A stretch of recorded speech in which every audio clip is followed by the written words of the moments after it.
Morning, Ed. Morning, Harley.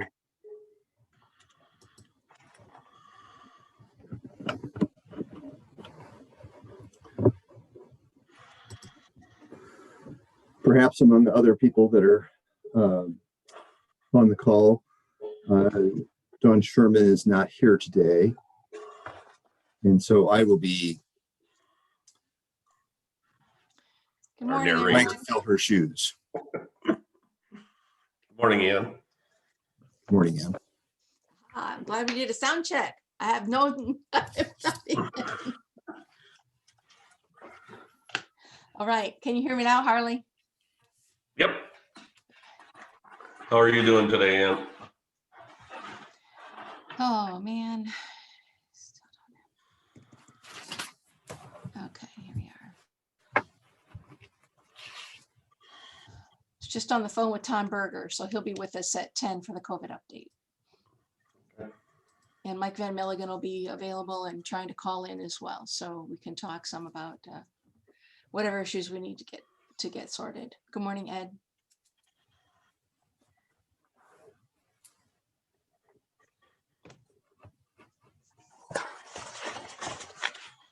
As a functional question, Mary Hobble called me a few minutes ago.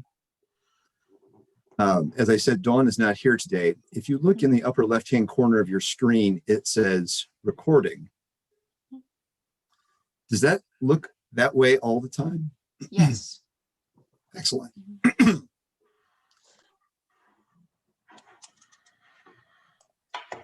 And now it's got a green badge next to it, and that looks like that all the time. Where'd that go? That's usually up there, I think. I see a badge. My conversation with Mary revolved around, I don't know if the colors mean anything because I'm partially colorblind, so I can't tell those. There's usually two buttons up there. One would be recording and the one that looks like a shield, but I don't see the shield right now. There it is, it's back. So somebody's doing some kind of magic. I see it now. Yeah. So off to a great start. So hopefully we will help you get through the meeting.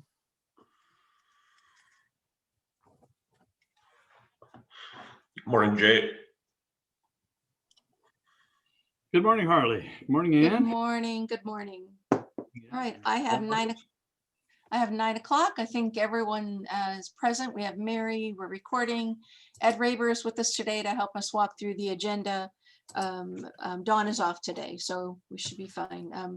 We'll begin with Board of Supervisors in formal session on Monday, March 22nd, 2021, 9 a.m. First thing on our agenda, as always, is opportunity for public comments.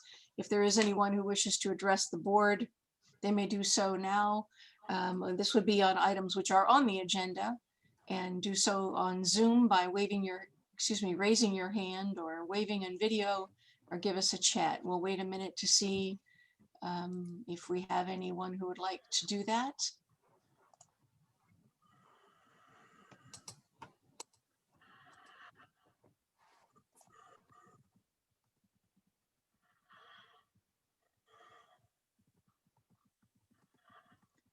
I do not see anyone indicating they wish to speak, so we will move on to the first item on our agenda, which is proclamations. We do not have any this morning. Next are the minutes of the meetings of March 8th.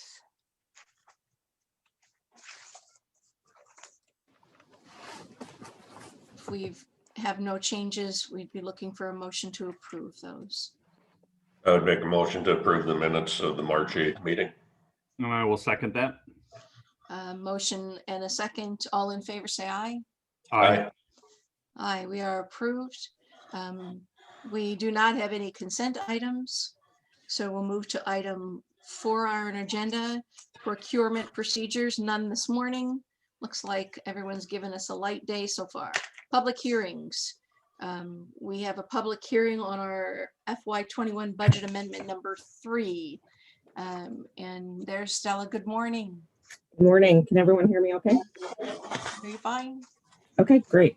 So I have 2 public hearings on the budget on the agenda this morning. The first one being the FY21 Budget Amendment 3, or our reestimate.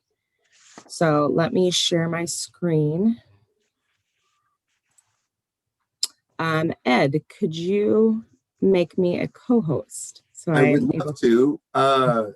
We've discovered in the last little bit that I don't believe that Dawn made anyone a co-host except herself, and she is not here. She usually, oh, okay. Are you able to pull up any documents? No. That are in the packet? Okay. Well, we'll play this a little bit by ear, but in the packet, let me go to We the do have, budget. everything was included in the packet, so. Everything's in the packet. So the first document that I included is the budget amendment number 3. And this FY21 budget was completed in November of 2019 through March of 2020. So when we work on our FY22 budget, we also re-estimate our FY21 budget at the same time. So it ends up as a budget amendment at the same time. We do our very best to predict our budget a year in advance, but of course it needs some adjustments as we go along. So the first amendment is what's in your packet. Just do a quick walk through on that. We are amending, so lines 1 through 13 summarize our revenue. The first column is the total budget as it was last certified. The second column is the changes in the budget. So those represent the change numbers. And then the final column is the budget after the amendment. So we are amending in additional revenues of 2.1 million. That's the column 2 on line 13. So our total revenues are 56.2 million. We then add in our operating transfers. Those are departmental transfers within our budget. So total revenue and other sources, line 17, will be 62.1 million. And then the lines 18 through 28 are expenditures by source. And we are amending in an additional 906,000 of expenditures, taking our total expenditures to 69.9 million for FY21. And then of course we have the operating transfers out, which match the transfers in, taking our total expenditures and other uses on line 31 to 75.8 million. Then lines 32 through 40 show our fund balances, which we have walked through several times. We are using fund balances, spending down fund balances. So you can see that we started the year with 45 million in fund balances, and we're projecting to end FY21 with 31.3 million in fund balances in total. So if there's any questions, I'm happy to answer them at this time. Otherwise, I would suggest we move on to the public hearing. Stella, can you comment on the additional revenue that came in? The Sure. 1.8. So most of that is grant revenue and other things due to COVID. So CARES Act funding coming in, things like that. Okay, thank you. Yes. Are there other questions? If not, looking for a motion to open the public hearing. So moved. Motion. A second. Motion is second to open the public hearing. All in favor, say aye. Aye. Aye. Very good. We are in public hearing. If there are members of the public who wish to address us about the amended budget, we would ask that you step forward and use the Zoom function. You can also go on camera, give us a wave, or enter a comment in the chat box. We'll wait a moment or two.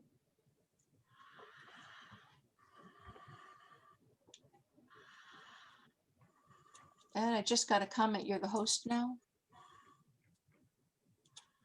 I am a co-host along with Stella and Nathan, who logged in as Dawn. Fantastic. So there you go. One of the reasons to have an IT director. I do not see anyone indicating they wish to speak. So ask for a motion to close public hearing. So moved. I will second that. Motion a second to close the public hearing. All in favor, say aye. Aye. Aye. So back to the Board of Supervisors. We have any further discussion, general comments, questions? Now would be our time. Stella, what number amendment is this? This is number 3 for FY21. Okay, thank you. Mhm. Yep, right in there on the top. I was staring at the document, not the heading. I appreciate your walkthrough, Stella. Every year it gets easier to comprehend, and they look like home now. They look like what I expect to see. So I guess that's a good thing after doing this job a few years, that the financials look familiar. So Supervisor Potoff, any further questions? I have nothing. Thank you. Okay. Do we have the Yeah. resolution we can present? So the first item would be the adoption. So the formal adoption of the budget amendment number 3. The state has created a new system online. So you may notice that this amendment document actually looks slightly different than it has in the past.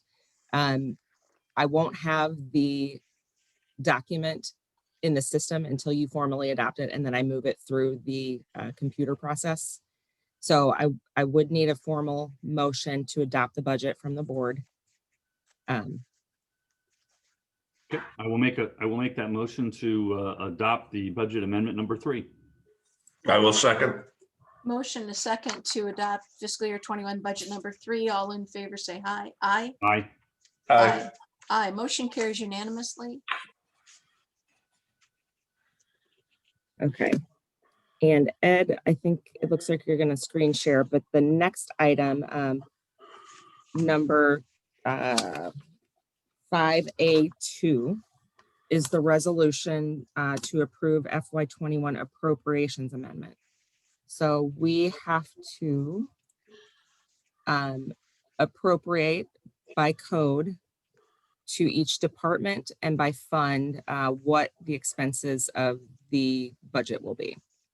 So that should be in your packet. And Ed, hopefully you're sharing that, or else I can also share as well.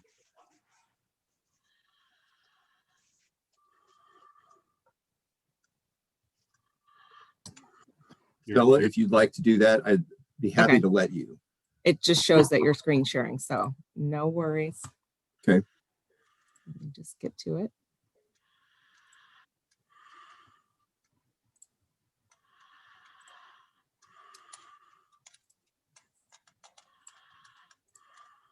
Okay. So this is the appropriations resolution for our budget amendment number 3 for our FY21 budget. So it was adopted on June 22nd, 2020, and amended on several dates, this being the 3rd time. And so it walks through each fund, so general basic, and then each department, what is appropriated per department. So I'll just kind of scroll through here. This is also in your packet.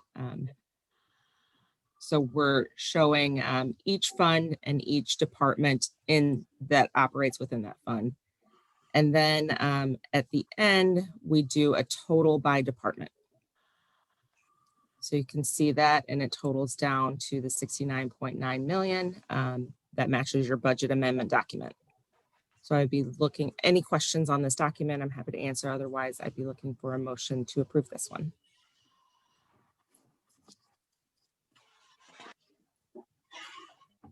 I'll make a motion to approve the document as presented. I'll second. Motion a second to approve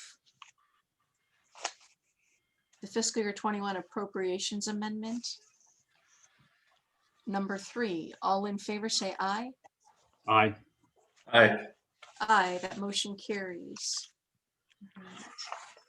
Then the next item is a resolution to approve the FY21 fund transfers amendment 3.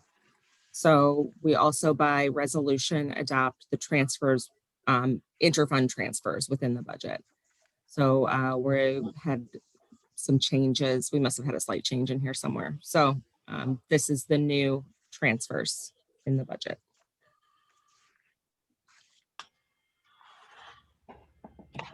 So any questions? Otherwise, I'd be looking for a motion on this one as well. I'd make the motion to approve the transfers. And I will second that. Motion a second to approve the fiscal year fund transfers amendment number 3.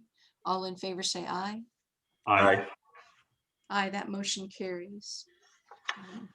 On Great. to 5B on the agenda, which is a public hearing on the fiscal year 22 proposed budget for fiscal year 22 beginning July 1st. Yes. Stella, over to you.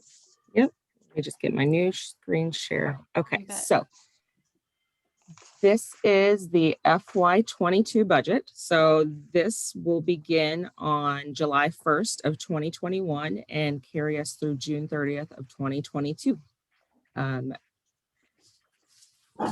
We have the first page of this budget document shows our projected FY22 budget. The second is the re-estimate that we just walked through, and that should match all of those documents. And then the third column is the actual results of FY20, excuse me.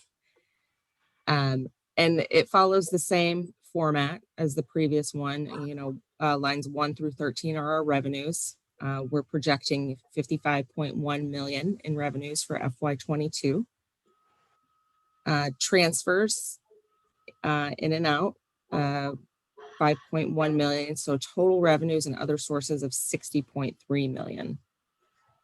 Then expenditures are the next lines 18 through 28. So total expenditures 61.2 million. Operating transfers out, matching the transfers in. So total expenditures and other uses of 66.4 million. Line 32 shows that our revenues exceed, or excuse me, our expenditures exceed our revenues. That was by design because we're still continuing to use our fund balances. So our beginning fund balance as of July 1st is projected to be 31.3 million. And we're proposing that we would end FY22 with 25.2 million in fund balances. Then this document walks through proposed property taxation by type. So the countywide levies, the rural levies, we have no special district levies, TIF, and utility replacement taxes.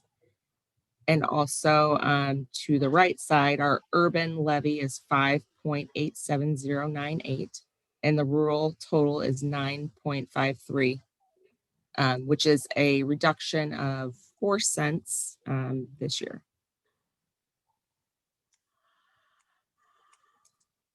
The next page of the document looks like it's another public. Oh, it's the first public hearing that we had 2 weeks ago. So this was the new requirement that we had last year that walks through our general services levy and our rural services levy. So you held a public hearing 2 weeks ago on this and approved the maximum property taxes for general services and rural services. Then the next, so each consecutive page of this budget document then goes into more detail on the budget. So this is more detail by fund. So this matches page 1, but then breaks it out by our funds. So general, special revenue, debt service, other funds. And it also totals then the columns FY21-22 is our FY22 budget. The total of the re-estimate is the budget amendment 3, and then the total actual results of FY20 in the far right column.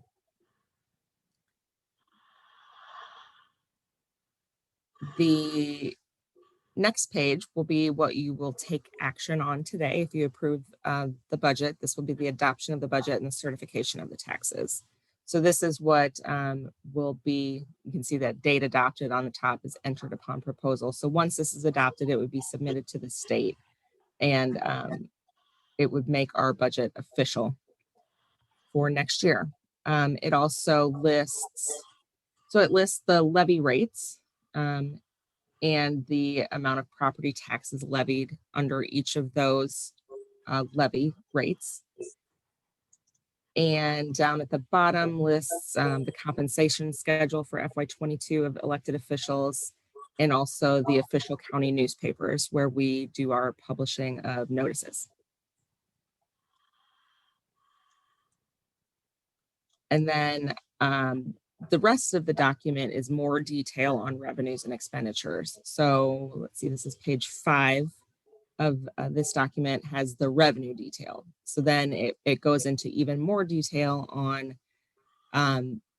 the taxes levied on properties and other revenues by fund. So you can see it has the general basic, general supplemental, the MHDS fund, the rural services, our rural basic fund. We don't levy the rural supplement. We have the secondary roads and then other funds and capital projects and debt service. So there's a lot of things going on, but what it really is, it's just continuing to give you more detail on each fund and each revenue type. And of course, on every page of this document, it will have the budget for FY22 total, the reestimate, and the actual FY20 totals. So you can see comparatively what is happening. And then, so that page was the revenue summary in detail, and then it walks through each of the service areas. So service area 1 is public safety and legal services. Would you like me to walk through each of those expenditure details, expenditure sources, excuse me? That is not necessary for me. Do my colleagues wish to have Stella go through it further in further detail? I went through all of it in the packet, so I think I'm good with it. Okay. Agreed. So it walks through each service area. So there's detail on each of those. Any questions, I'm happy to answer them. And then the final page of this document, let me get down to it, is our debt summary. So we have the landfill bonds that we did on their behalf, and they completely service those. So the funding for that does not come out of our budget. And then we have our emergency radio bonds, our 2018A, which was the roof project, and the 2018C, which was the West Campus project. So those are the current debts that we're in repayment on. So that's the budget document in summary, and I'm happy to answer any questions that anyone has. Do we have any questions for Stella from the board? I have nothing.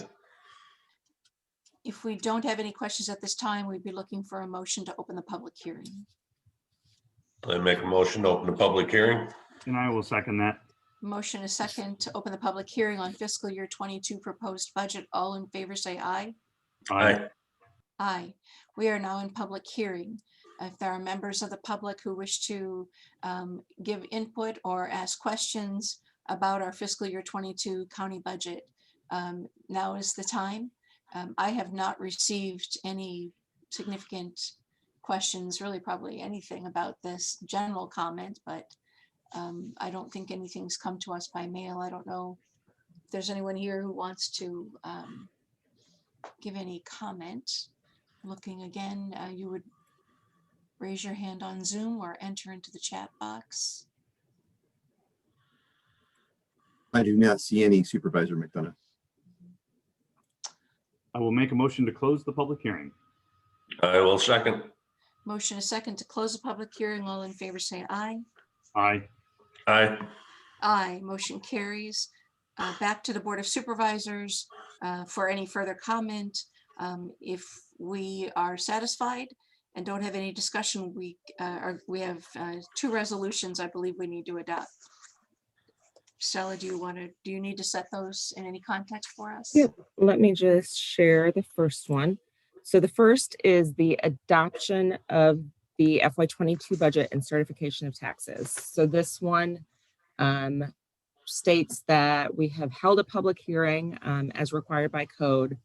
We have received and filed the proofs of publication of the notice of public hearing.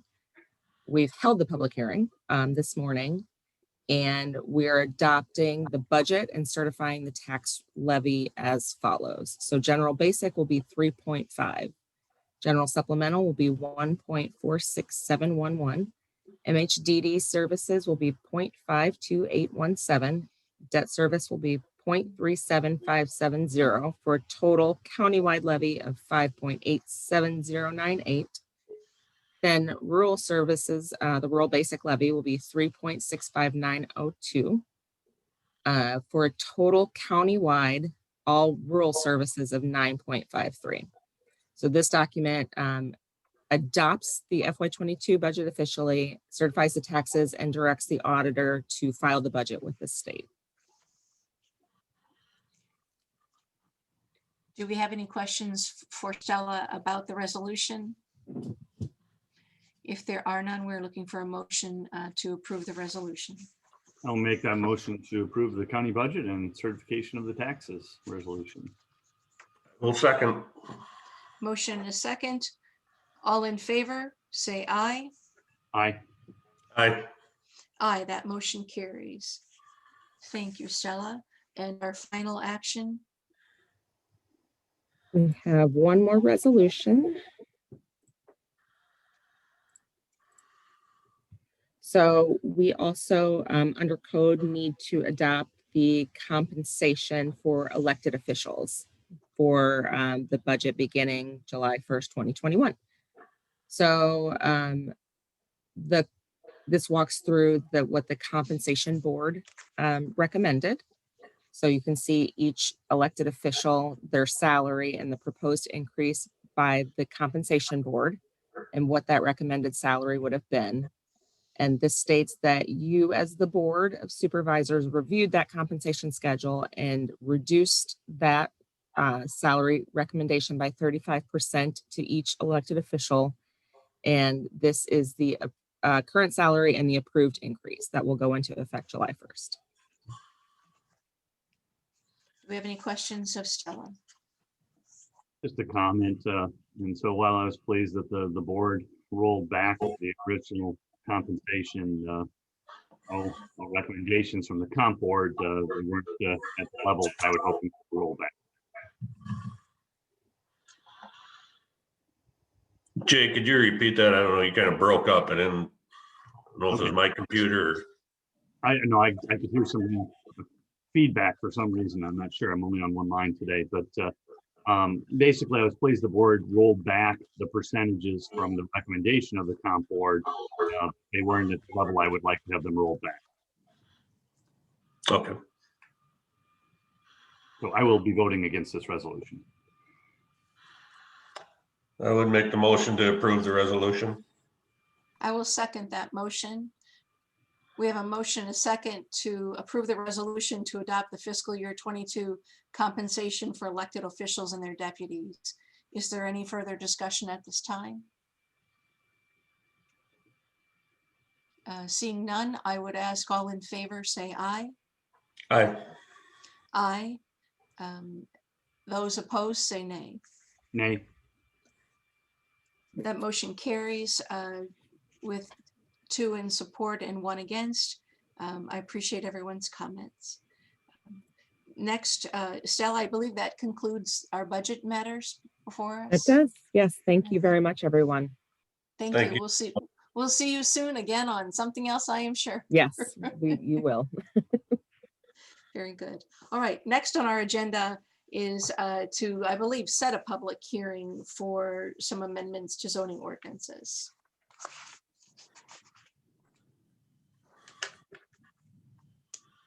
That is correct. I will make a motion to approve the notification of the zoning ordinances for April 12th at 9 a.m. I will second. Motion a second approving the notice of public hearings for April 12th. All in favor, say aye. Aye. Aye. Aye, that motion carries. Thank you. Next on our agenda in item number 6 is the approval of plats. Good morning to our zoning administrator. And we have 2 final plats before us today. Yes, we do. Good morning, everybody. Morning, Tammy. Okay, so I'll go ahead and get started. We'll start with the Salzer Edition number 2 final plat.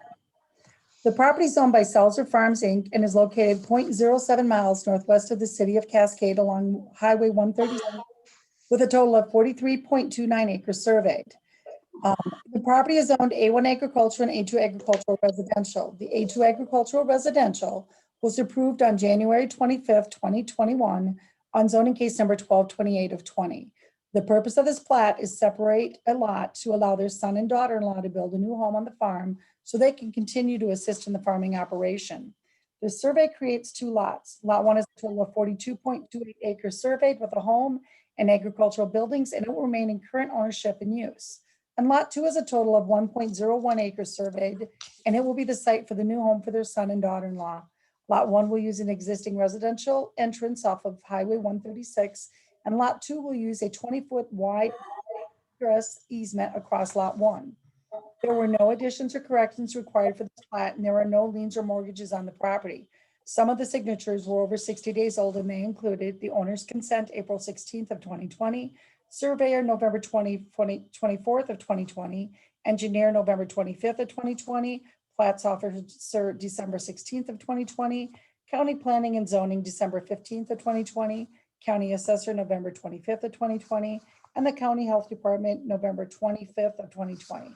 This plat's been reviewed by myself as plats officer. It has all the required signatures, and I respectfully recommend approval. So this was one that we came in and did a rezoning for this. Like I said, it was approved back in January. This is the follow-up plat to that. But the unfortunate thing is that we cannot see it through screen sharing. So I am looking through budget packet. Usually we would see the plat before us. There it is. Thank you. Does anyone have any questions of Tammy for orientation or about this plat? I'll make a motion to approve the plat as presented. Will second. Motion a second to approve the final plat of Sauser Edition number 2. All in favor say aye. Aye. Aye. Aye, that motion carries. Thank you. We have another resolution for final plat of Table Mound Acres. Yes, we do. So the property is owned by Royal Oaks Development Corporation and is located adjacent to the city of Dubuque along Cascade Drive and Union Street with a total of 69.63 acres surveyed. The property is owned R3 single family residential and C1 conservancy. The purpose of this plat is to allow the separation and sale of lot 1 to the adjoining landowner Table Mound Home Park LLC. The survey creates 2 lots. Lot 1 is a total of 22 acres surveyed, and it will be sold to the adjoining landowner Table Mound Park LLC. Lot 2 is a total of 47.63 acres surveyed, and it will remain in current ownership and agricultural use. Lot 1 will have access to the private roads, Union Street and Cascade Drive, across the adjoining land in common ownership. And Lot 2 will have access on to Highway 61 across the adjoining land in common ownership. There were no additions or corrections required for this plat, and the mortgage holder's consent is signed and attached, and all the signatures are current.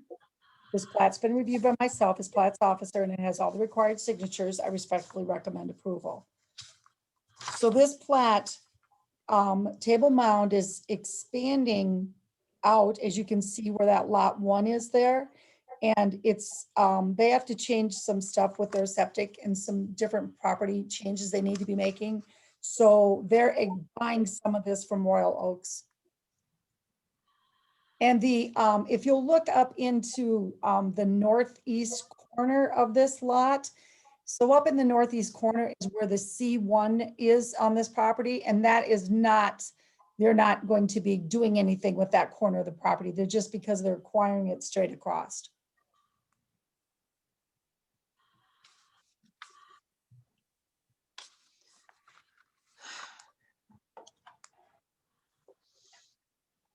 This concerns Table Mound right outside the city limits, correct? Yes, it does. I just know that there's been, I mean, I don't know that it's applicable to this, but do you know, have they filed any, do you know what they plan to do with the new lot? It is about some expansion. It's about some expansion on the park, but a lot of it has to do with, my understanding is to go ahead, they need to upgrade some of their infrastructure, And so that's part of what this is for. Do we have any supervision over their, the updates of their infrastructure? Do we have any, mean that someone's told us what they're planning yet? Do we have any further, I mean, are we going to learn anything more about that? Or is that just the DNR who oversees that?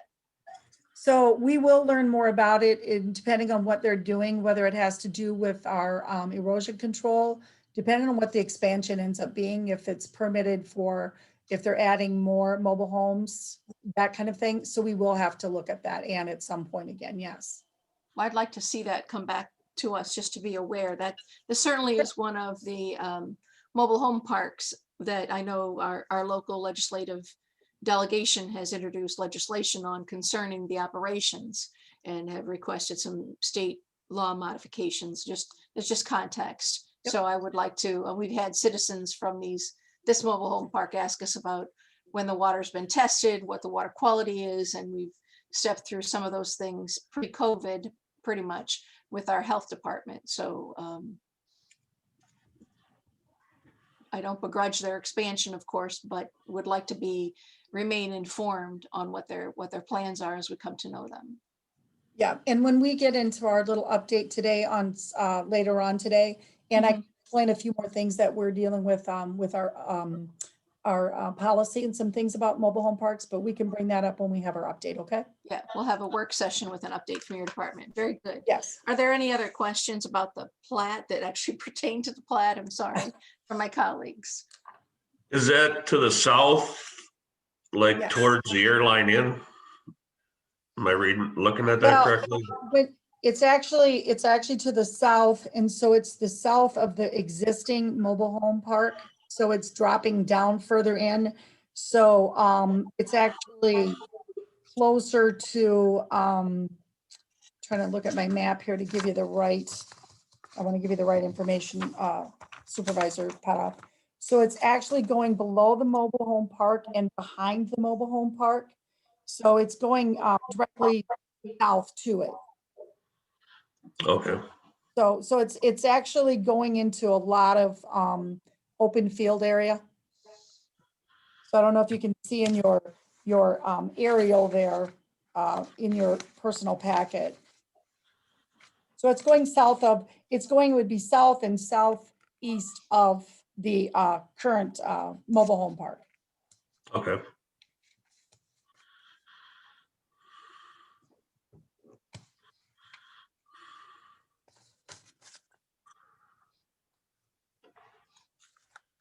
Just waiting to see if we have that aerial that's going to come up. There, oop, there it was. So it's that one, okay, so there, you can see that if you look at the plat, it's going straight across and gonna be taking into the northeast corner. So the northeast corner of that, where you see all the wooded area, that's what we're gonna call the C1 section, that's the conservancy area. The expansion would be more towards the northwest and just below where you see the trailers now, that's where the expansion would be going. Okay.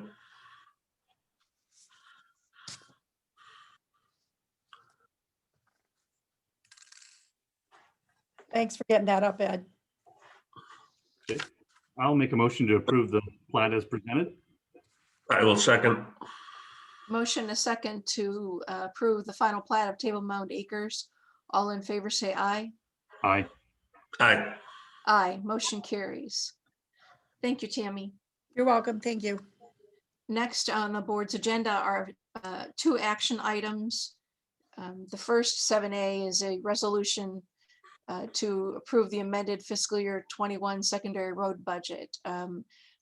Do we, Anthony, are you with us, our county engineer? If we have questions about this? Yes, good morning. So now that you guys have approved the budget through your public hearing, we have to take our portion of the budget and submit it to the DOT for official approval through their department. So this will be for the FY21 amended and FY22 budget submittal to the DOT.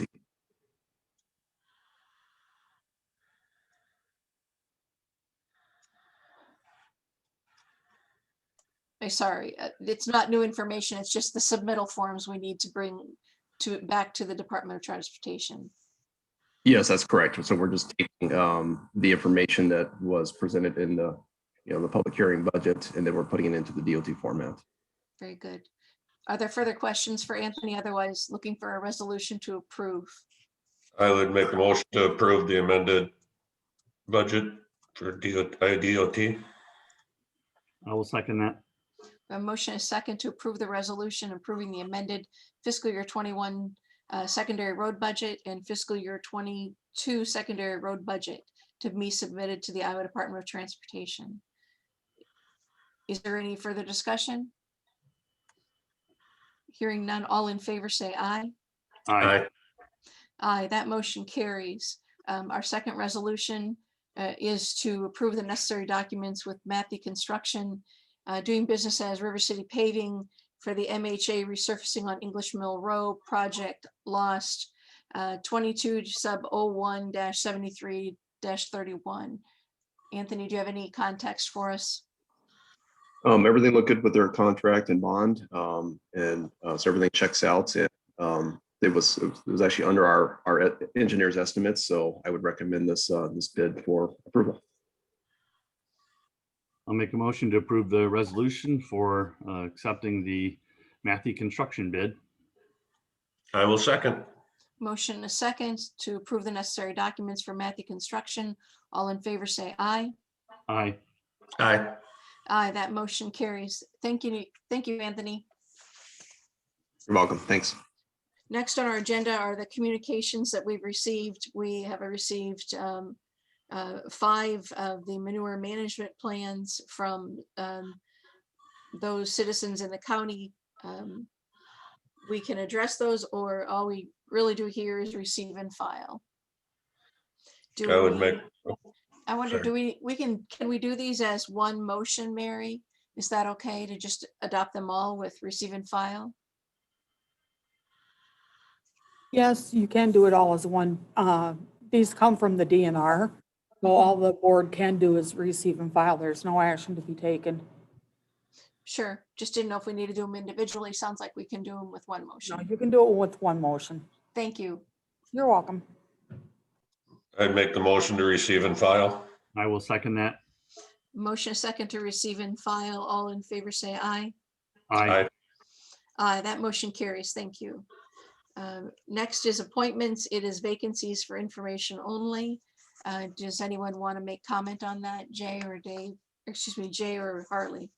I apologize. I have nothing. Okay. And next are personnel requisitions. We do have the Sheriff's Department here with a personnel requisition. Dawn is not with us, and I believe Sheriff Kennedy may be on the call if he wishes to address this. We do have a memo in our packet from Dawn addressing this, that they're budgeted items. I don't know if Sheriff Kennedy is here and wishes to address this. If we have any questions, certainly he's available. I think.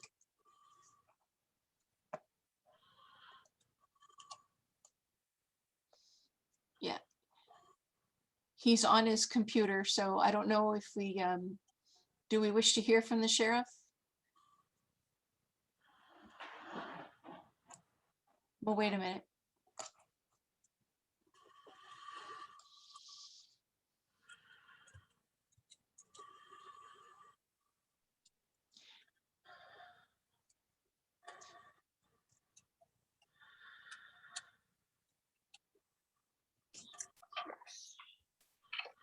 Morning.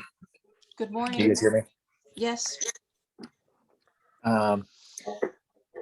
So what this is the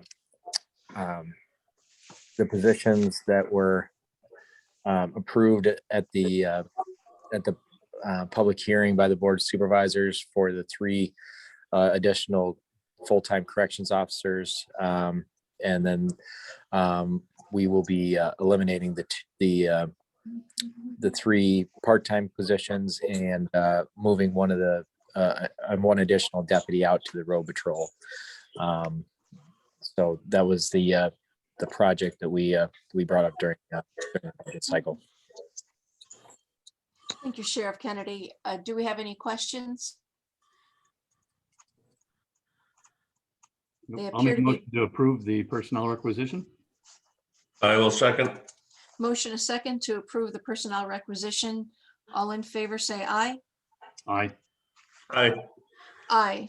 That motion carries. Thank you. Thank you, Sheriff Kennedy. We do not have any tabled or pending items at this meeting. I believe there's no further business, so we will go to public comments.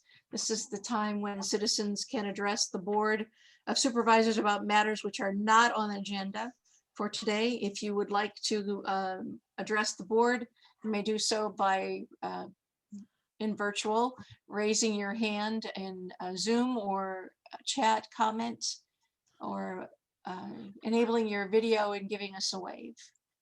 And we'll monitor for a bit of time to see if anyone wishes to address the board.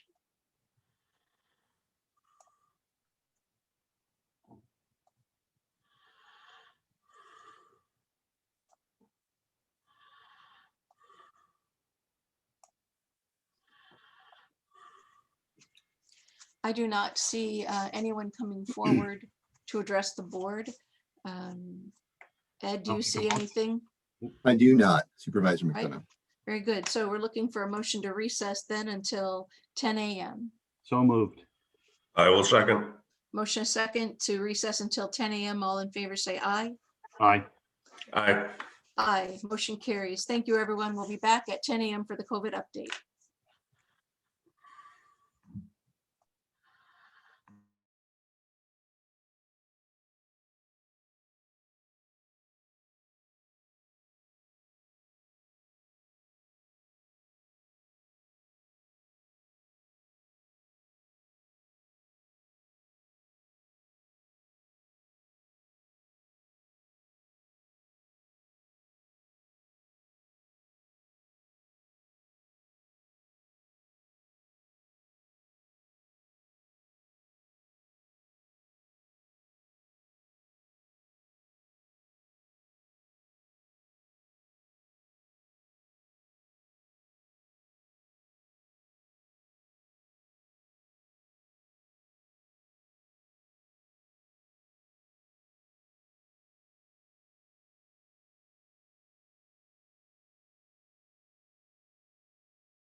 Is anybody with me here? Ed, could you please stop screen sharing? We can bring this view back, maybe. There we go. And we are all gathered. So it's, I believe, 10 o'clock. We will move to the COVID update portion of our agenda.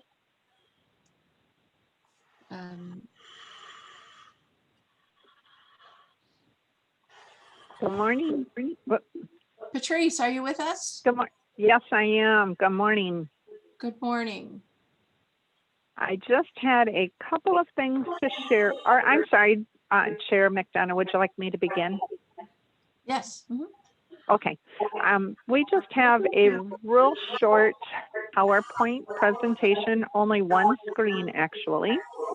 And while Samantha is pulling that up, we do have just a real quick update on our vaccination. As of this morning, 37% of the Dubuque County residents 16 and older have been fully vaccinated, or they're in the process of completing their vaccine series. And now we also have 81% of our residents 65 and older have been fully vaccinated or in the process of completing their vaccine series. So we thought that was good news to celebrate.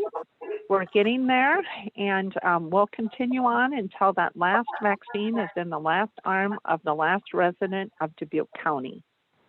So as you are aware, at the Board of Health meeting last week, is there echoing? I'm sorry, I don't know if that's me or it just sounds as though there's a lot of conversations going on. There is some feedback, but you can hear me okay? I think we'll proceed. Okay, thank you very much.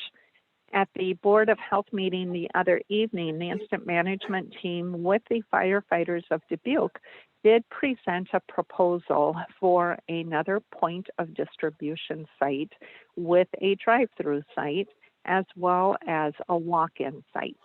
It was tabled by the Board of Health because there were a lot of questions and concerns. So the incident management team has been compiling those questions and concerns.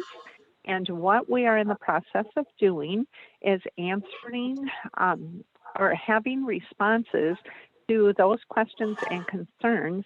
And we will present those to the Board of Health on Thursday during their special Board of Health meeting this Thursday at 5:30.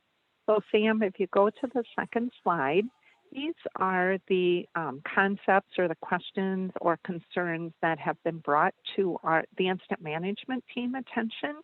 And these are the concerns that the incident management team are working on to answer to get the responses back to the Board of Health on Thursday evening. And I'll just briefly go through them. One is the funding source and match dollars. That's through the reimbursement with the insurance and with the Medicare for the administration of the vaccine. The second concept is basically with our current point of distribution capacity out at Yonkers. Can we have additional providers to the current pod site? How many vaccines are provided per hour at the current pod site? Could we alter the current pod hours? Right now, they're basically 8 to 5 or else 8 to 6. Can the current system with the pod providers and pharmacies handle a large increase in vaccines? As you are aware, the governor did announce that as early as April 5th, we will be getting, the state of Iowa will be getting an increase in vaccines. And Dubuque County Incident Management Team truly believes that we too then will be the recipient of an increase in those vaccines. And then the third concept is location. Are there other alternate sites in mind? Is it possible to expand from the current pod? Is a drive-through needed, or can it be a walk-in site? Are there any locations out in the county to utilize? And then the fourth is with technology. Are there other internet options such as a hotspot that can be used through either a drive-through or a walk-in site? Have other scheduling software been explored? And then lastly, liability and insurance. Would we require the certificate of insurance as what we do currently with the Yonkers pod site? So that is what the incident management team is currently working on. And as I said, we will have these responses to the Board of Health at the Board of Health meeting on Thursday evening. So that's what we have for an update today. And I'm open to any questions that you might have with the incident management team weekly update that we did send out on Friday as well.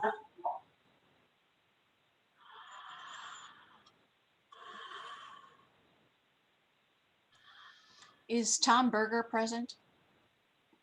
I did talk with him this morning, and I know that he was going to be. Right, I visited with him this Sure. morning as well. There we Oh, are. okay. I Yep, am there he here. is. Yes. Tom, you were not able to be at the presentation to the Board of Health last week. The three supervisors, excuse me, ended up all being present virtually to listen in and hear the presentation, but we were without the benefit of any recommendation you might have. Did you want to share anything with the Board of Supervisors about the incident management team's proposal? I guess I can just put in my 2 cents worth. What I think is, you know, as we just need to be prepared to expand as we get the vaccinations coming into the county. Obviously, if the providers can continue to get them in a timely fashion, then we'll keep getting more from the state. This just gives us another, the proposal from the fire department and the IMT just gives us another tool in our toolbox to be able to expand as the vaccinations plan in an area where it could serve a population that might not be able to make it to the mall. Again, as we look at, this is just one of the things we're looking at, you know, how we can expand. And, you know, if we go out into the other communities, I've been contacted by a couple of the cities to do clinics as well. And I know some of the providers have been doing clinics out there, like in Dyersville. I know that Nightingale went to the Basilica, the church basement, and did a clinic there. So as we can expand on that and get it out into the communities as well as the downtown area, I think it's just, you know, it might be something that we might not need if we don't get the vaccinations and the providers keep up with it. But, you know, I'd rather be prepared, have a plan available, you know, rather than getting a call on Tuesday that here's an extra 5,000 doses on Friday. If you can get them in the arms, you can have it. If not, we're going to go on to the next county. You know, that'd be my concern. Do my colleagues have questions or comments, any discussion about the presentation, the report we got last week? What are our thoughts? Would they, excuse me, Tom, would they be able to set up at, I know you're talking alternate sites, but for the time being, would they be able to set up at the pod? There's room out there yet, isn't there? We do have room out at the pod, and one of the things with you know, Chief Steinis has been going, if it's, you know, then they worked with the VNA the one day, and Stacy can probably talk to that a little better, but, you know, can we use the firefighters to supplement the current providers? And that's all possibilities. I mean, everything's on the table. There is room to expand at the pod.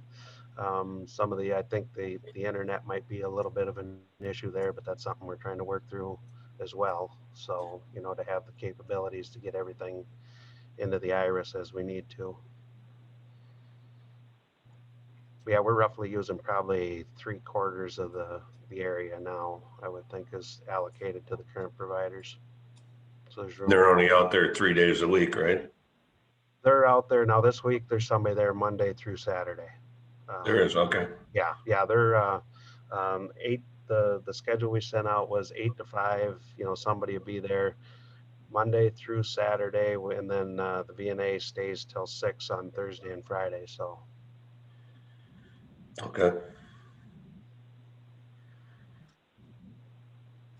I guess I look at it, you know, Mercy did 2,000 out in Piasta in like 8.5 hours. I would think that they would be able to duplicate that at the pod with, you know, all the people being there, I guess, but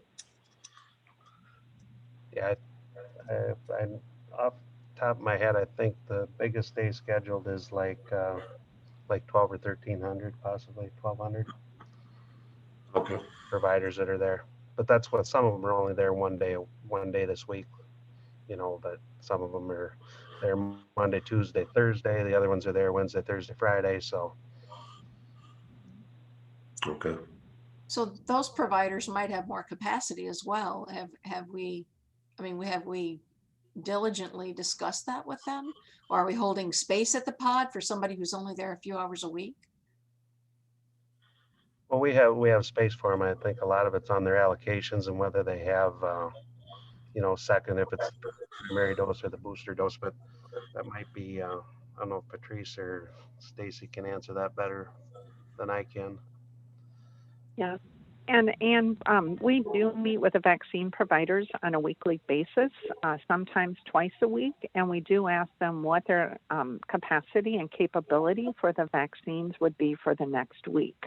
So they tell us, you know, especially with now with the boosters as well as the prime, they may be seeing that they have to give, you know, 800 boosters.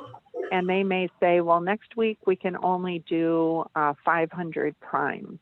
So we do meet with them and we do discuss what their allocation is because we don't want to overwhelm them. And then they can select the time that they want to be out at the pod. And I think too, and we are very, Harley, we're very supportive of what, you know, Mercy is doing by getting them. I mean, whatever, we're going to assist and try to help whoever we can get, you know, if they can get the shots in the arm, that's what we need, you know, because that's, you know, that's the light at the end of the tunnel we're trying to get to. Yep. Absolutely. And Mercy's at the table with all of our discussions as well. And we're very appreciative of everything that everyone's doing for us. Yeah, there is some real limitations at the mall with the internet, and we're working through them, but it's just tough that they don't have fiber in there to the mall, you know, so we're working the wireless side of it. So that could be the biggest limitation. Yeah. Go ahead, Jay. I think from my vantage point on the vaccination, you know, the only downside so far has been just the amount of doses available. I think as a community, we've done very well in working with our private providers and working obviously with our state allocation and the pharmacies to get the shots in the arm. So I don't think there has been any wasted doses, and we've done a real good job of getting the POD set up at Kennedy Mall and then having remote availability throughout the county. So very pleased with some of the numbers we're getting back. I wish they were higher. I think the thing to look at, though, is the bulk of the numbers are in front of us, okay? So there are the majority, by a long shot, is ahead of us that we need, no pun intended, that we need to prepare for. And I think Tom Berger, being emergency management, said, hey, we need to be prepared. And I think that's probably the thing that we should really be looking at is what do we have capacity to complete as far as overall vaccination if we do get that call? The governor in a press release was basically giving kudos to Webster County because they had 2 PODs set up. And so that's certainly from the governor's vantage point, who does have influence related to the vaccination and those allotments. That's what they would like to see. And so I think it just also makes sense to have redundancy. To have Kennedy Mall is great.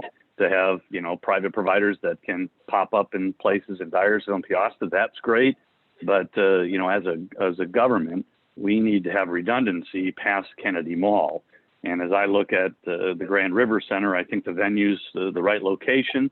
I think the overall partnership with the firefighters, that's tremendous. I'm sure they don't wake up every morning, hey, I'd love to be able to, you know, shove 50 needles in people's arms. That's not what they're trained to do and not what their passion is, but they're stepping forward to provide that service. And we don't have to ask additional health professionals that have been taxed over the last year to step into that role. And so I think that's a win-win. We can work on some of the details, but I'm very supportive of this, and my only question is does the Board of Supervisors need to put this on our agenda for next Monday? What is the time frame, assuming the Board of Health, is generally in favor of this? What's the time frame that the incident management needs approval on this type of proposal? Well, Jay, this is Patrice, and last week the governor did say that she would be having a press release conference again this Wednesday, and she would have a better handle on what the increase in the allotment of the vaccines would be for the state of Iowa, as well as when we could expect that. So I think a lot will depend on what she has to share with us on Wednesday. But soon, I mean, very, very soon.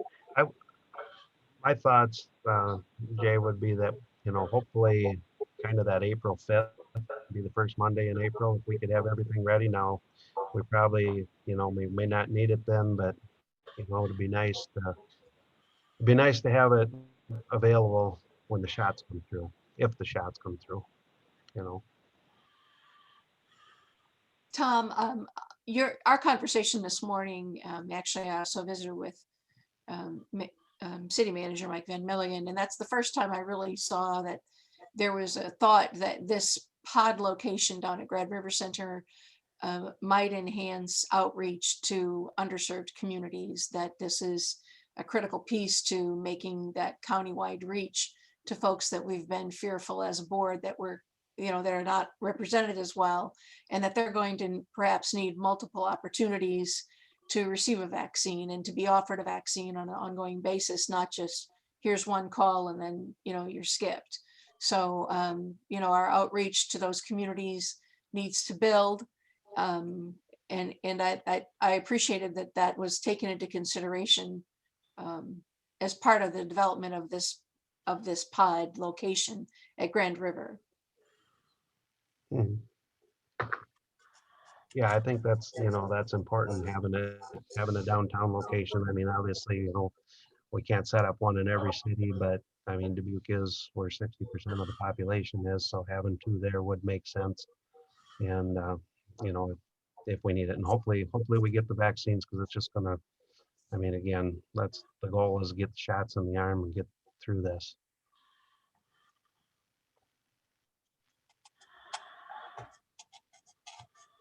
Is the incident management team also looking at other locations throughout the county? I mean, this is as far east as you can possibly be. You can tip your toe in the Mississippi here. So what are we working for another more permanent distribution site, or is it going to be more pop-ups, do you think? It might be the smaller communities might be served by some of the smaller providers, or some of the providers that have been going out there, because they're already ready to go mobile.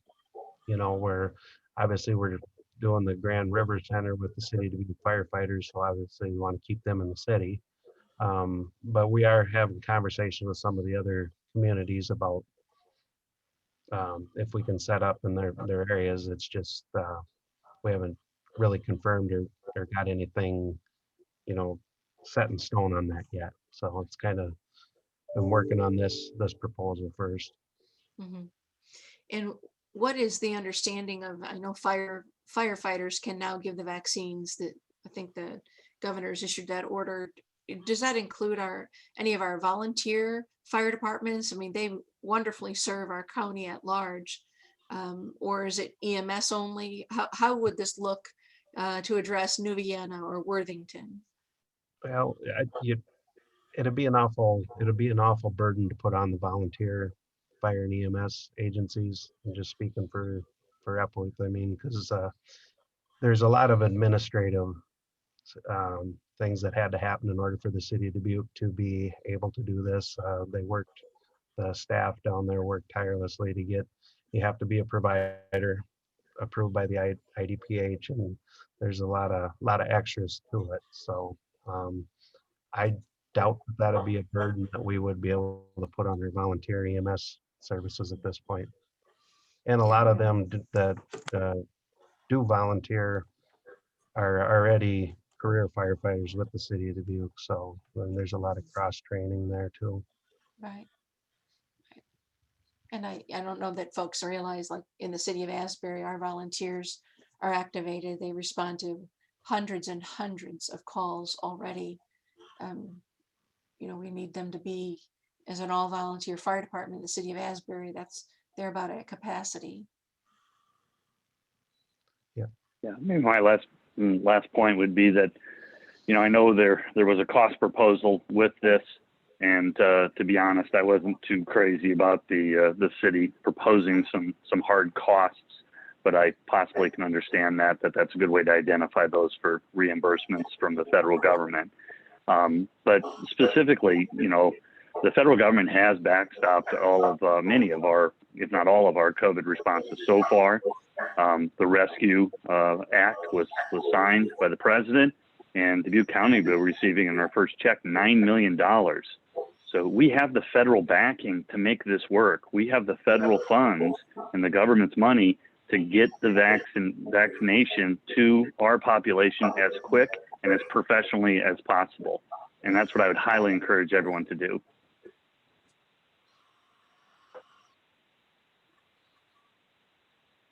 So I guess back to Supervisor Wickham's question, what do we need to do to get this back on our agenda for formal action next Monday? Is that the step pending what the Board of Health decides this week? They're having a second meeting to review the answers to their questions. We certainly can do that. Is that what you anticipate, Patrice? There'll be a contract presented of some kind? Yes, a lot again will depend on the outcome of the Board of Health meeting on Thursday. And then again, as Tom had said, I just would like to reinstate that it's coming up quickly. So the sooner we can have a plan in place, so when we do get that increased allocation, we are up and ready to go. Right. Maybe what we're going to need is, and I defer to my colleagues as well, perhaps a memorandum of understanding or something with the city about will we need to take some kind of formal action? If so, we need something drafted for resolution on Monday. Monday, we do not typically, the last Monday of the month, we do not typically have and have not yet had a work session on that day. We could certainly schedule something immediately prior to our public meeting. But there are still various unknowns from Board of Health action. What would we be thinking about that, Jay I and think Harley? the real, and it's Tom again, I actually, if you could put it on your agenda, I mean, that'd be the best thing for us. And I think that what we really need to do now at this point is probably securing the site at the Grand River Center would be the contract that would probably come before you. Right. And I can follow up on that. Okay. Well, maybe we'll schedule a brief work session prior to our meeting. Consider this more of an emergency matter, and then we'll go right into our public meeting and take it up as a resolution as well, if that's needed. Yeah, I'm supportive of that, of whether we have a work session beforehand or we've got a document that whether it's even the existing proposal, whatever we need to do to, you know, comment on it in a public setting. I don't think we have to necessarily have all the I's dotted and all the T's ready to be crossed to sign a contract. I think what we just need to do is give guidance directly to the Board of Health, to the incident management, and to our other government bodies that this is our intent. Right. Yeah. Do we generally have consensus then among the board that we'd like to see this pursued? I certainly would like to see there be resolution to this, and that we have a secondary pod location if we can get the questions answered. Yeah, I guess I don't have any issue with it. The funding was a little concerning to me, but I know we'll have federal money coming in, but it's still tax dollars. But I mean, the second pod location would definitely extend that arm to the people that are less fortunate.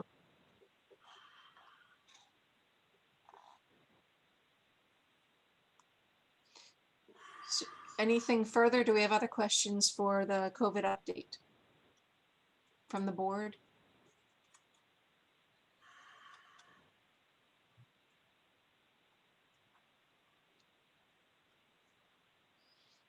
All right, hearing none, we will express gratitude. So thank you, Patrice and Tom, for being here, and those I see on the screen. I appreciate you being present for the discussion this morning. Thank you. Thank you, supervisors. Appreciate your support. Thanks, Tom. Thanks, Patrice. Thank you. On our agenda at this time, we would be, I guess, looking to each other for boards and commissions updates. We've just certainly had what I think would be otherwise an update from a liaison position from the Board of Health. Other commissions and boards that we serve on, there's significant legislation pending about it could affect courthouse security with the House at the state, down at the state, and their new gun law. So there's, I think, need for probably the courthouse security team to meet to talk about whether or not we have, if there's any changes needed to our screening process, rapid assessment from our lobbyists that we pay to inform us is that there's very likely some significant changes going to happen to courthouse security due to the new gun law that's being quite likely ready to pass the Senate as well. So the other question or comment I would have is I would appreciate Supervisor Wickham just bringing us up to date on EB Lyons, what's happening there. I know that was, you sit on the Conservation Board, and that was a 3-2 vote on a partnership agreement there. Just kind of your thoughts. What are we working on? What are the next steps to get EB Lyons open with county operations? Sure, I'll happy to give you an update on the Conservation Board, and then if we want to dive into that, we can talk about it. But I think without being a hard agenda item, I wouldn't want to deliberate on it. So Conservation Board did meet this week. Probably the biggest item was a petition to have ATV, UTVs on the Heritage Trail. There was some good conversation related to that. And in short, it was the application or basically the application to have that event was denied by the board, and stating a longstanding practice not allowing ATV, UTVs on the Heritage Trail. At the last Conservation Board meeting, there was no discussion or agenda items related to that partnership that you're referring to with the state DNR, Friends of the Mines of Spain, City of Dubuque, and then Dubuque County Conservation. So there was no additional discussion past what we previously had. And so I'd have to refer back to the director or my other board members on if they want to bring that to further conversation at the Conservation Board. But one of my questions at the last meeting, or the last meeting we discussed it, was would the Board of Supervisors need to approve this agreement? And the answer from the director was yes. So I was anticipating that it would come back to the Board of Supervisors, but so far that has not occurred.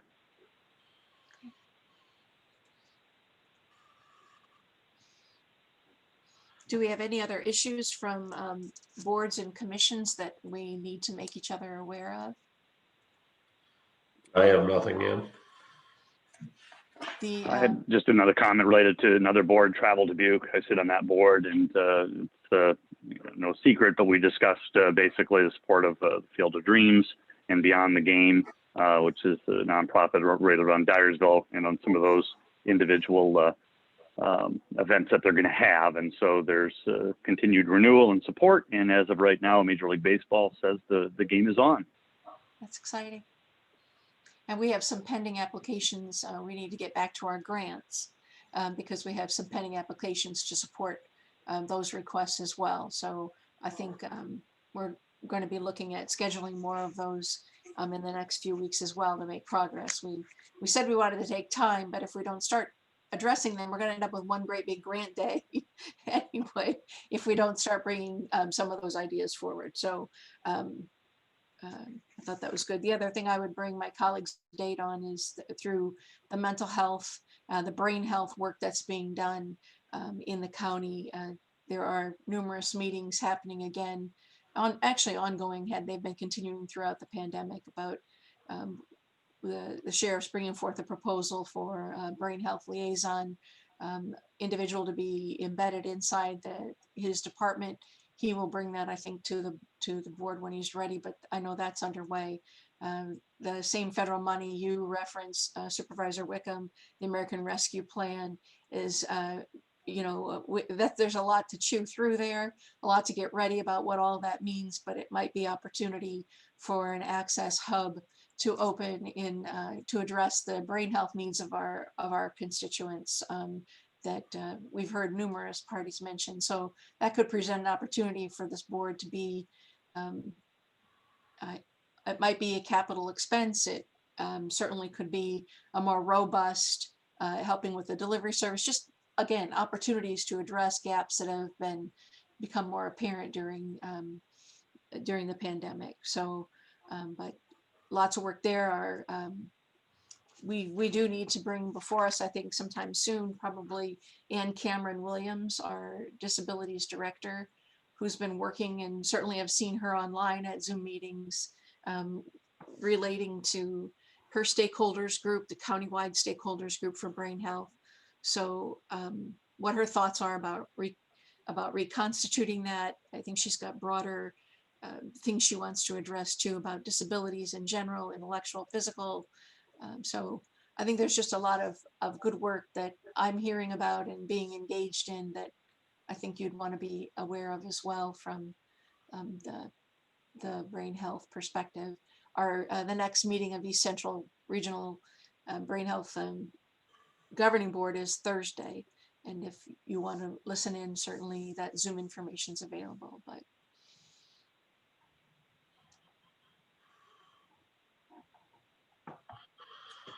next on our agenda is just basically some updates. I asked that 2 departments just come in. Years ago we had departmental head meetings with supervisors, just trying to get us more informed about what's happening in 2 departments. And I had Dawn reach out to zoning and to conservation, really just hoping to listen to those department heads, kind of bring us anything they want to share with us. It's intended to be informal, just to kind of stay the 3 of us together aware of what those department heads would like us to know. So Tammy or Brian, I guess maybe Tammy, will start with you. You've been here for the longest time this morning. So I appreciate that. Well, and I appreciate you being here. So what would you like us to kind of be aware of? Okay, so I'll just, just let you know that we're at the point where we're getting close to finishing the importing of our scanned files. So that's been a project that we've been working on for, over a year.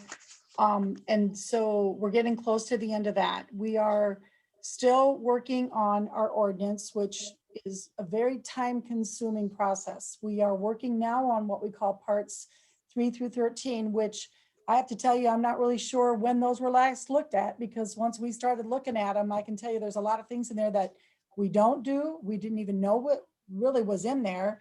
And when I had a little bit earlier had mentioned the mobile home things, and there's things that are going on in mobile home parks that our ordinance says that they cannot do. All right. So now we don't know, is this something I have to work with CJ? I have to work with Ed on information. Ed has been gathering different things from legislatively. He's been watching things, but it says in there that it can only add a porch or an entryway. Now, we never permit for a mobile home to have an addition. We've never been asked to. We do know the mobile home parks have given them permission to be able to add on to their mobile home. We really haven't. But if you look at our rule, they're supposed to be asking, and they're only supposed to be asking for either an entryway or a porch.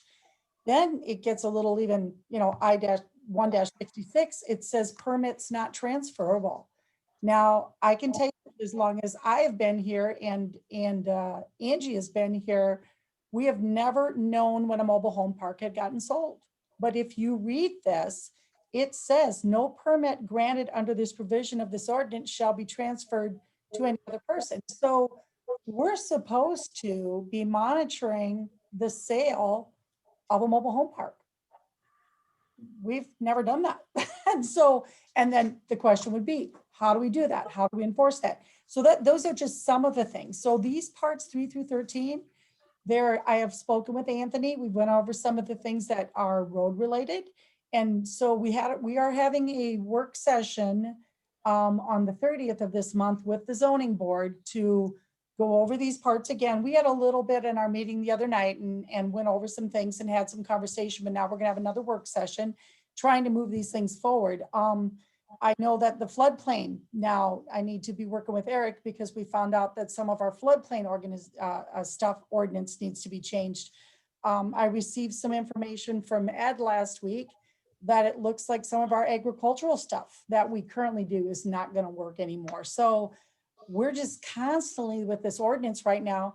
And I know that Supervisor Wickham is wanting us to work with the Airbnb, and in July, they made a state regulation that we cannot limit short-term rentals. We are trying to pull some other ordinances so we don't reinvent the wheel on that, so we can see what other counties are doing. We're coming into what we call our busy season, although we've never not been busy with permits, and talking with some of our contractors, they don't seem to think we're going to slow down. So even though costs are up, they're telling us they're still getting a lot of projects and going to be moving forward. We're working currently still on all of our violations that we try to keep taking care of them. Mobile, we have several different ones. We're just constantly, it seems like, trying to catch up from stuff that hasn't been done for so many years.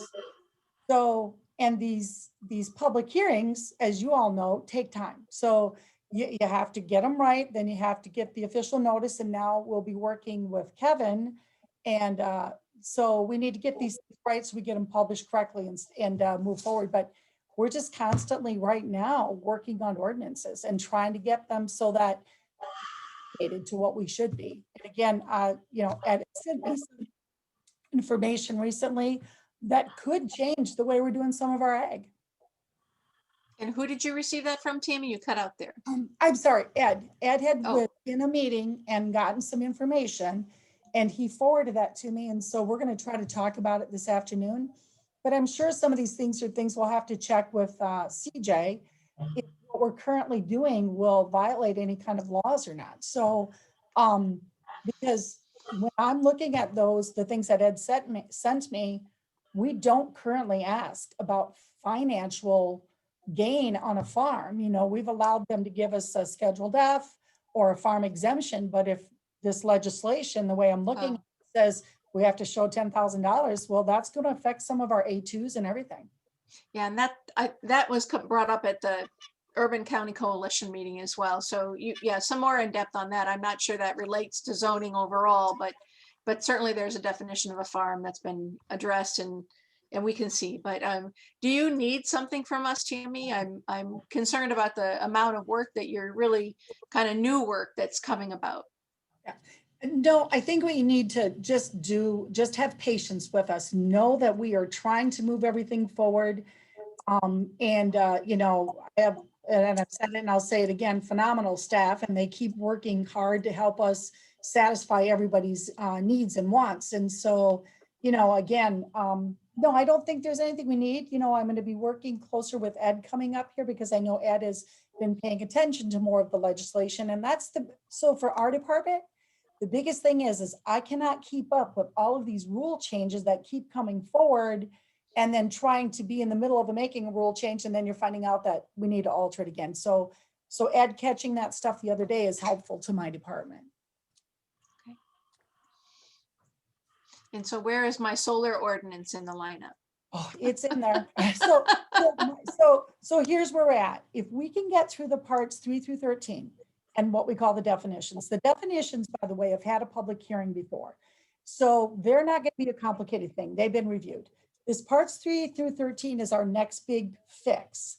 Once we get through that, because nobody's seen that one. The zoning board hadn't, none of the supervisors. So once we get that tweaked where you want it, then it's Airbnb, solar, celebration barns. These are all the things. And because we haven't codified, we can keep moving this stuff forward. And my goal would be by the first of the year, we have all of this done. And again, updated the best that we can get it, because the rules are going to change again, but get it going so we can get it codified, and get it moving along. So every time we think we're moving forward, something else gets thrown in the mix. And we are moving forward, don't get me wrong, but it is a very time-consuming process. And that's why I don't think it got done for years. I mean, there's a lot with it. Thank you, Tammy. I really appreciate you letting us know what's happening in your department. Do my colleagues have any questions for her? I have nothing. None for me. Thanks for the update, Tammy. All right, thanks, everybody, and we'll keep working hard over here. Very good, Thank you, Tammy. Tammy. Have a good day. Yeah, thank you. Welcome, Brian, Hello. from Conservation. You are certainly probably experiencing the same kind of busyness. 10 years ago, we used to play catch up during the winter, where we were able to regroup, get things organized and get going. But anymore, things do not slow down during the winter period, and it's just full on into spring season.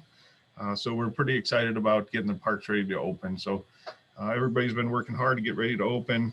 We are getting ready to turn on our water systems here, and it's quite in depth. I think people would be shocked how much work it is to get our public water supplies up and running for the season. So we can't restart. So we have to wait till we have a clear weather window to open up for the season. So we're getting ready for that. All of our shower houses have been put back together, and we're ramping up for that. COVID vaccines, most of our staff has been vaccinated and has received both doses. So we're pretty excited about that. There still are, I think, 4 more employees that need to be vaccinated. Hopefully they can get those soon because they are in contact with a lot of folks over the time. We started having in-person educational events again. Last week, we hosted the Iowa Hunter Education Instructor Workshop here at the Nature Center.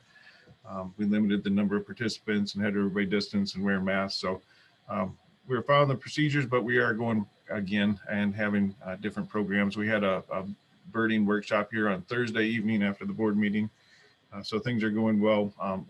When you're talking with legislators here coming up, it would be great if you guys could mention REAP and trail funding. I know those bills, the budget items are under consideration now, and REAP is really important to the conservation department and being able to offer, quality facilities and opportunities for our public. And we've seen, throughout this pandemic, how much people reached out and were enjoying their public areas. So those 2 things be very important, and trail funding. We need additional trail funding for Heritage Trail and other trails in the county. So if they can support those, it would be great. I forwarded on an email to you today that we received from a person from Illinois regarding the Mowers to Monarch program. And that has been really, really a neat project that we're working on. And Supervisor Wickham really worked a lot with us, with our naturalists, and getting it going. And really appreciate that. But it's being used as a model for other communities and organizations to use for getting pollinators back on the landscape. So it's pretty exciting that it's receiving recognition from quite a ways away. DuPage County, I believe, Illinois. So we're excited about that. And we'll be distributing trees and prairie plants here shortly. There have been a lot of fish kills in the county because of the severe winter. The snow depths and the ice depths limited the amount of sunlight that was able to penetrate through the ice and keep photosynthesis going. So ponds that never fish kill before are killing. Thankfully, both of our new ponds that we constructed, the fish populations are healthy and going good. We didn't have any loss, but I'm sure you'll hear a lot about that. There was a large fish kill out by the pedestrian overpass in Sageville. It's a shallow water pond and a lot of dead fish floating out there. So on a happy note, revenue, we are $13,000 short of our revenue estimation for FY21. And we will make that possibly yet this month. But we could have some really, really strong revenue figures going into next year. And I updated the conservation board, but there's been 100 acres that we're working with the Iowa Natural Heritage Foundation to get transferred to Dubuque County. I can't remember the year, but I think it was back around 2006. This property was willed to us, and now it's in the process of getting transferred. There's a stipulation that it be planted to native prairie and open to public hunting. And so we are working, we have developed with biologists, wildlife biologists, a management plan for the area, and we'll be working on that. And I think it's pretty exciting that we can get 100 acres, and it showed some really forethought and tremendous donation to the citizens of Dubuque County. So we're really excited about that. The Bowstring wildlife acquisitions, one is closed, and we're working on closing the other two. So we will start working on the permit to do the improvements for the kayak access and stream bank stabilization and a creek crossing there. So that'll give us a lot of better opportunity to get in there and work and continue to improve that area. And I just caught the conversation about the EB Lions partnership. Plan to bring that forward to the Board of Supervisors for their consideration here at the first April meeting. I believe that will be on. So any questions for me? How are we doing for maple syrup? We did not make maple syrup this year. So we were actually had some health issues and some short staffed, and the snow conditions were so deep that it made it really hard for us to get to our maple trees to make maple syrup. And we had excess of 20 gallons from previous year. So we decided not to go with maple syrup this year, but we will be back next year making maple syrup and getting the school groups out here and participating in that. And we did have extremely heavy use. You know, the snow cover was really detrimental to wildlife, but it was really good for recreation this winter. We had huge numbers of cross-country skiers, snowshoers. We received many thank you letters and notes.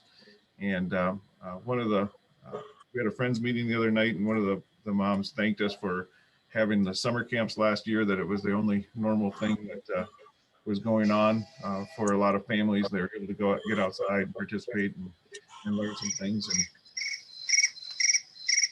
sorry. You've got a lot of ringing and chirping going on there, Brian. The phone is hot this morning. We have a report of a possible oil spill this morning, so our guys are out looking for that. And so hopefully it's nothing serious. Yeah, well, thank you for spending some time with us while that's all hanging over your head. So do we have any questions for Brian? I have nothing. Thank you, Brian. None for me. Thanks for the update, Brian. You bet. Thank you, guys. Brian, thank you for being available. It's appreciated. Have a good day. No problem. You too.